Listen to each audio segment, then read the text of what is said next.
I would imagine you clicked on this video because you want to know what is the maximum amount of weight that I can be and still be in the Army, still join the Army. Well, that's what we're going to talk about. We're going to talk about the maximum, even the minimum, and a few other things in between that deals with weight in the United States Army as far as what you are authorized.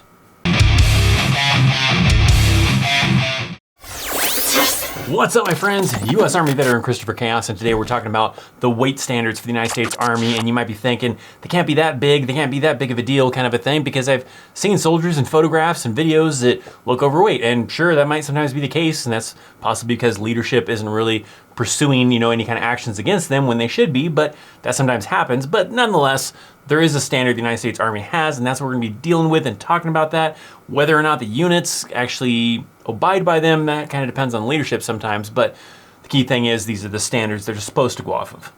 So I want to get you educated about the weight standards for the United States Army, and if you want to learn more about the United States Army, that's what I do here on this YouTube channel, so make sure you are subscribed. You click on the bell so you get alerts as soon as new videos go live, including live streams, become a part of that awesome notification platoon. We're trying to get to 100,000 subscribers before the end of 2021, and I've even got some giveaways we'll probably be doing up till the end of 2021, so help me out, hit that subscribe button, keep an eye out for those giveaways, but let's get into this conversation.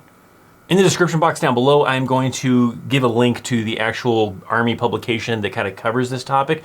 That comes from AR, which stands for Army Regulation 600-9. So all of this kind of information comes from that regulation. I'll leave a link down to the latest version of that AR, Army Regulation, down in the description box below so you can read more. But inside of that document, there is a chart that gives you an idea as to what your maximum and even minimum weight limit can be for an individual trying to join the Army, or just someone in the Army as well, because it's the same kind of standards to go off of.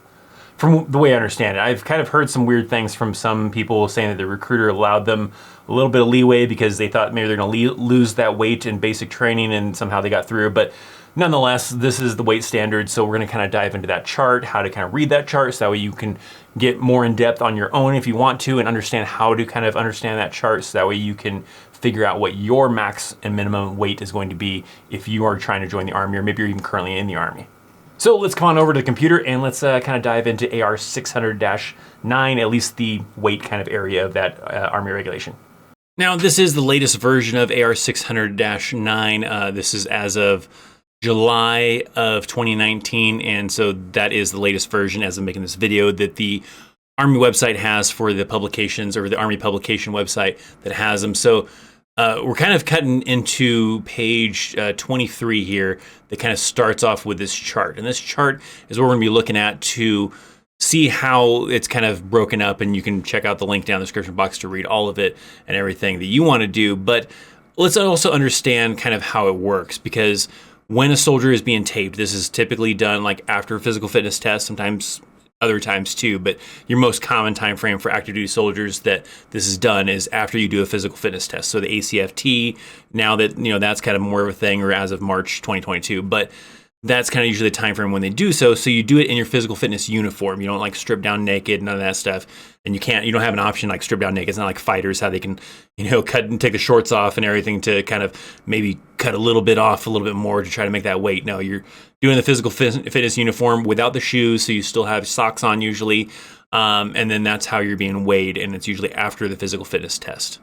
So you step on a scale, they do height and weight, because height does play a factor in there as far as what your maximum weight is based on your height and your age. Also male or female too, because there are different standards for male or female. So we're actually gonna see that in like the chart here. So in here, you can also see like the minimum standards too, like starting from the very bottom. I mean, right here, you have 58 inches. So this chart is in inches, and you notice that it doesn't have any numbers for men, because you can't join the Army if you're only 58 inches tall as a male, but you can as a female. So your minimum weight as a female that's at the very bare minimum height limit of 58 inches, that's gonna be 91 pounds. You must weigh more than 91 pounds to be eligible to join the Army, because there is such thing as being underweight. So a female's max weight for the age range of 17 to 20 is 119, and it goes up a little bit as you get a little bit older, but not a whole lot. The first time you see any kind of male standard is at 60 inches, which is 5 foot tall. So must be at least 97 pounds for both male and female. And then you have different max weights for men and women. So 132 pounds actually for 17 to 20. And for the same age range for women is going to be 128 pounds. So you have some really low numbers there, right, for individuals that are really short, because that can be a thing. But let's jump ahead a little bit. Let's get to somewhere is maybe a little bit more common as far as height range. Maybe we're getting something like 68 inches, all right? That's still 5'8", and maybe that's still short, but now usually 5'8" and above is usually your average range that I typically see soldiers, but you can still see soldiers that are shorter than that. So 125 pounds is your bare minimum. You gotta weigh more than 125 pounds, but men in the age range of 17 to 20 is gonna be 170 pounds. And then it goes up a few pounds from there, and then women is gonna be 164 pounds. So 5'8" women joining the Army, probably in that typical age range, 164 pounds and 170 pounds for men. Now, you might be thinking, okay, well, I know people, or maybe you are one of the people that is within this height range, but you're over that weight because maybe you're muscular, and that works a little bit differently, and we'll actually talk about that here in a little bit. So it moves on from there. So you just have to find out what your height is in inches, which age kind of category you fall into, and this chart tells you your max and minimum weight standard. I mean, you can pause the video and you can kind of look at it. You can just go to the link down below to even read more, because I'm gonna talk about some other kind of factors in there as well. But this is the chart you would want to go off of, and this is the latest one. So until they come out with a newer version, maybe they adjust some weight standards if they are going to do that for whatever reason, this is the standard you're going to want to go off of. So you need to make sure that you're over the minimum, but under the maximum. But if you want to know, well, what happens if I'm over the maximum? Well, that falls into a different factor of where you have to get taped. So there is a way that they determine body fat, and this kind of outlines right here how they're going to determine the body fat circumference process and all that stuff of what they got to do. But if we come down a little bit, there's actually a chart here. So for the maximum allowance for body fat percentage, for the age group of 17 to 20, men have a maximum of 20% body fat, where females have 30% body fat as their maximum. And they determine that through a process through here. I'm not going to get that in depth with how that process works too much.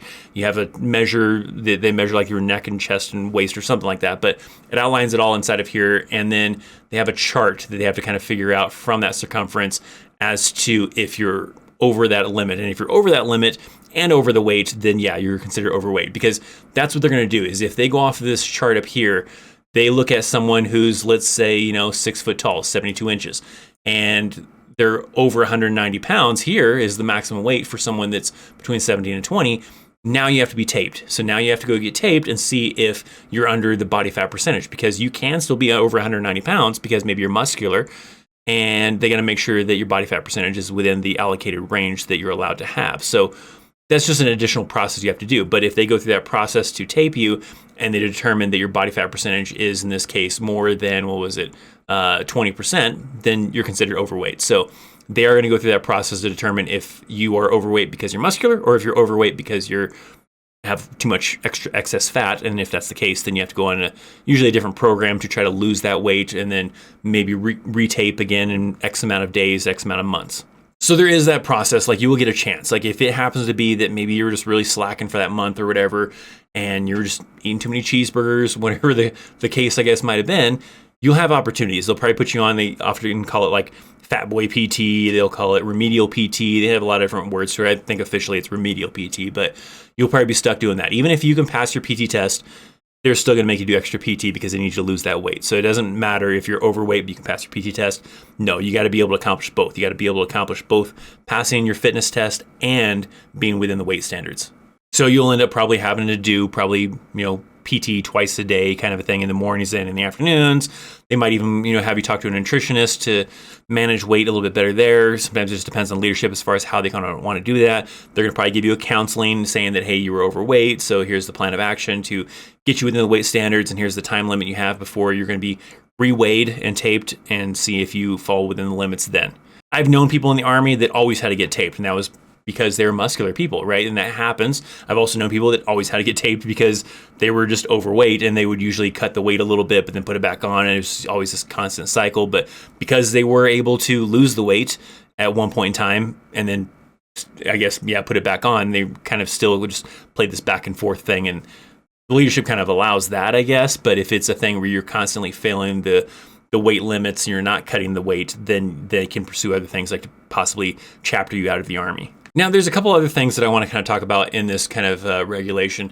You have some things here at the bottom of the chart that's kind of mentioning, right? So one of them is the first thing, which is actually talking about the minimum weight standards. So if you are under these minimum weight standards to try to join the Army, they're just not going to let you join the Army. You're going to have to put on some weight and then allow you to go off to basic training. I have talked to some people that were in that kind of situation.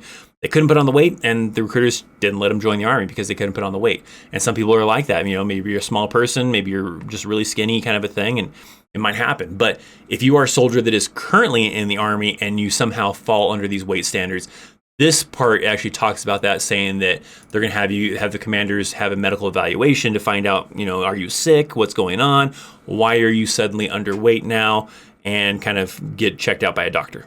The other thing here is there is a max height right here, 80 inches. So if someone is over 80 inches, this is, their minimum, their maximum based on, their age bracket. But someone who is even more than that, like 81, 82, it kind of outlines that here to add 6 pounds per inch males for over 80 inches and 5 pounds per inch for females over 80 inches. So if you did fall in that category where you are just freakishly tall like that, you're over 80 inches, then you just got to kind of go off this chart here, adding 6 pounds for every inch for men and then adding 5 for every female for every inch over 80. So it was 80 inches, 6'8", I believe, kind of a thing. So if you're like 7 foot tall, then yeah, you have to kind of go off a little bit of a different standard to kind of calculate your maximum amount of weight that's allowed. So there you go. Those are the weight standards. Those are what you're supposed to be within the range of. Whether or not they kind of hold you to that in your unit, again, that kind of depends on your leadership. I talked about earlier that we have a giveaway they're going to be doing during the rest of this year to kind of the road to 100,000 subscribers. So if you are interested in learning more about that contest, make sure you're subscribed to the channel because that is a requirement for the contest. And then also make sure you follow me on Instagram to get my socials and everything like that so that you can have a chance and understand the rules and opportunities to maybe possibly win a $100 gift card from Amazon. Now, I don't want the fun to end here, so check these videos out. I got some great videos, some great content, and maybe you want to learn more about the United States Army. Check that out. Check out links down in the description box, like the video, all that fun stuff. Thanks for watching. I'm Christopher Chaos. I'll see you next time. See ya.